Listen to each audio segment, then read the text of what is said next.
Well, the time has finally come, but this is my review of Twilight by Stephanie Myers.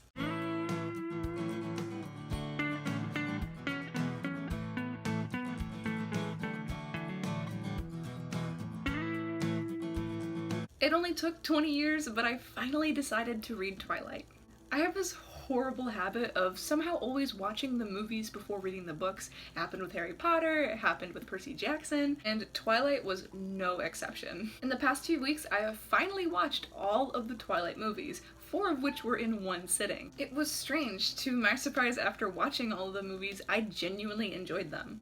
So, since I enjoyed the movies so much, I only figured the books would be even better. It excited me so much that I got up the next day and ran to the store and picked up this copy. And I ended up reading it in about 24 hours. That is the fastest I have read a book this size. So now you're probably wondering, why has it taken me so long to finally read the books and watch the movies? Well, when Twilight was at its peak, I was around 10 to 11 years old. But at the same time, I had just gotten into Harry Potter, and if you were on the internet or in any of those fandoms, around that time, you would know that you could not like one without hating the other. It was mostly the Harry Potter fans disliking Twilight, not really the other way around, at least to my knowledge. So, like I said, if you were in either of those fandoms, or on the internet in general, in the mid to early 2000s, you know exactly what I'm talking about. Like I said before, if you liked Harry Potter, then you were kind of forced to hate Twilight in a way. At least that's how the media kind of portrayed it. I was also a self-proclaimed tomboy, so I hated everything too feminine or girly at that point. So without having really any knowledge about Twilight at all, I despised it. I stumbled across a video the other night when I was doing research for this one. I think it puts into words perfectly what I'm trying to get at. The video is called Dear Stephanie Myers by the YouTuber Lindsay Ellis. She explains her experiences with Twilight, which are very similar to mine, and kind of how the media kind of portrayed the series. I'll be putting a link in the description below, because I definitely think that you should go check it out, because she words it a lot better than I ever really could. So I'm not gonna lie, I'm gonna be completely honest when I say that going into this, I thought that it was gonna be horrible. So you can imagine how confused I was when I actually enjoyed watching the movies and found them very fun, and kind of enjoyed the first book a little too much. It only took till I turned 20, but I'm finally going through a Twilight phase.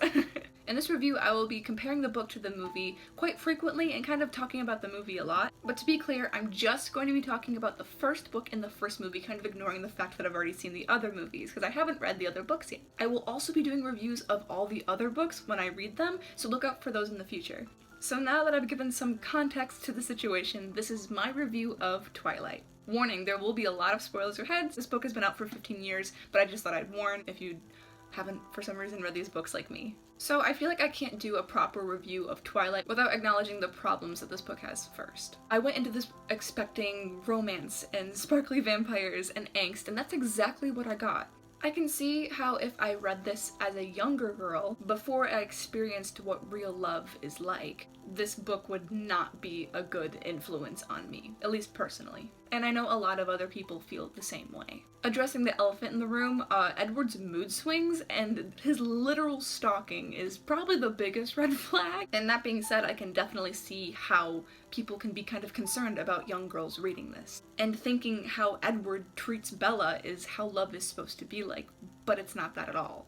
Honestly, the only character that didn't give any red flags and was just not toxic at all was Charlie. And maybe Carlisle and Alice as well, but they weren't really in the book as much as Charlie was, or at least they weren't as important to Bella yet. That being said, these characters are human. Well, at least undead human for some of them. But for a book about sparkly vampires and romance and cheesiness and angst, these characters were written surprisingly real. They have major flaws and are anything but perfect, but I like that because it makes them feel more real. Something negative that is worth talking about is Bella's obsession with Edward. From an outside point of view, it is extremely toxic. She has no interests outside of Edward, to the point that her being with or without him affects her mood greatly. I'm not gonna get too personal, but this struck way too close to home for me. Some personal context, I was the same age as Bella when I experienced love for the first time. Like the real type of love. Not some crush, but an actual real relationship and real love.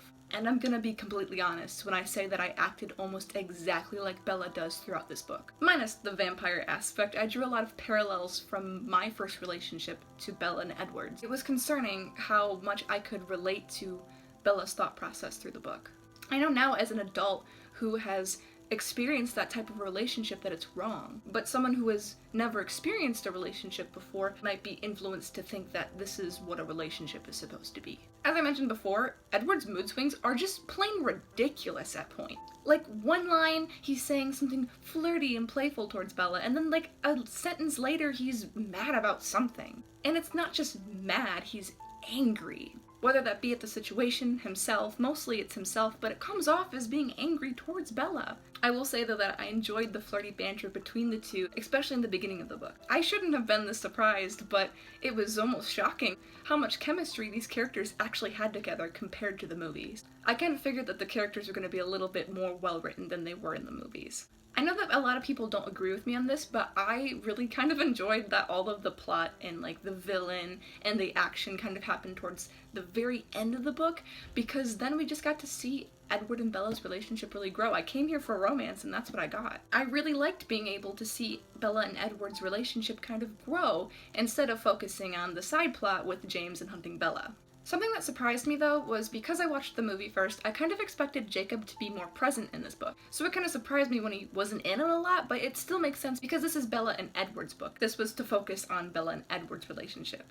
Going back to talking about personalities and well-written characters, Bella actually has a personality. I always saw in media that Bella was always described as really plain and boring, but that's how the main character is supposed to be. I was expecting like movie Bella in this book, but the fact that I got something a lot more than that and a character with an actual personality and good personality traits made me really happy. I mean, as expected, Bella and Edward's characters in the movies are just kind of shells of what they are in the books. And that's nothing against the actors at all, it's just how the movie was written. Something I found that was portrayed extremely well was the new kid effect that Bella had on everybody in the beginning. If you didn't go to a small school, then you would think that it was all kind of played up and super exaggerated, but in reality, it was pretty accurate. From the perspective of someone like me who grew up in a really small town similar to Forks, and you know them from literally preschool, like you grew up with these kids. Whenever there was a new girl, that's what would happen. It was like how Jessica said, a shiny new toy, where it seemed like in the first few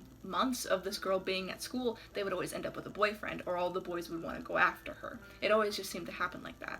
Even though Bella describes herself as plain, she had all of those boys go after her in the beginning, and that's kind of how it is. Something I think that people forget because they only see the movies or don't reread the books as much, or only don't know anything about Twilight other than the media's horrible perception of this series, is that this book is about Bella. It's not about love triangles, it's about Bella and her choices. She sacrifices her happiness in the beginning for her mom. She actively chooses to live with Charlie because she knows that it's going to be easier in the long run on her mom. It's just going to make life easier for her mom in the end, and she acknowledges that. Like I said before, this book is really just about what Bella wants as a character. And Edward is everything that Bella wants. He's kind of a loner guy, but he's misunderstood and beautiful. He is a literal monster, but he's in love with her and just as obsessed with her as she is. He is everything that she wants, but the fact that he could literally kill her at any second is just so thrilling, and she gets an adrenaline rush from just being in the same room as him. When I was doing my research for this video, I came across some other people's opinions and stuff like that, and the end scene was brought up, and thought kind of the same thing as I was reading it. So at the end, Edward and Bella are sitting on a bench outside a prom. She makes it very clear to him that she wants to be a vampire, and of course he's arguing with her, saying that he wants her to live and live her life, but she just is very strongly wanting to be a vampire. But then she straight up says to him, in the middle of the argument, "I don't want you to be constantly saving me. I don't want to be your Lois Lane. I want to be Superman too.